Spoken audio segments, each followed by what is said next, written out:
Okay, here we're going to show you how to install the tail clamp bolt, nut, and string you can buy from us in this little bag here. Here's the bolt. Here's the spring and the nut. And it has to be pressed on, or in this case we're going to hammer it on. Here's the tail clamp. So I've got one in already. Relationship to the lock pin, it's right next to it. Might be hard to see in the press because all the parts are gone that fit on here. So I'm going to put the bolt in there first. Spin it all the way up.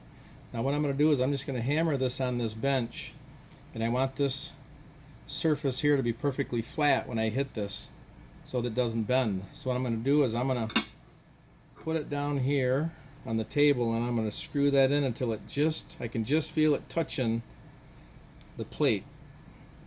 Put the spring on there, and then we're going to get noisy here now.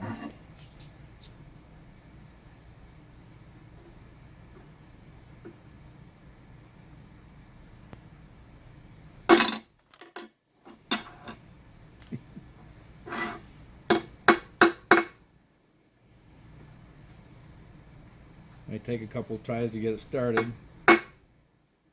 I just want to double check to make sure that bolt is touching the plate. When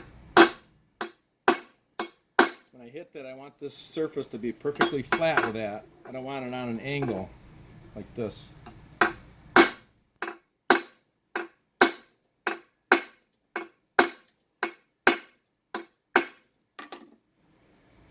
There we go.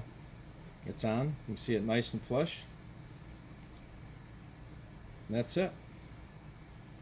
That's how you replace tail bolt 3302M Ryobi, the tail clamp.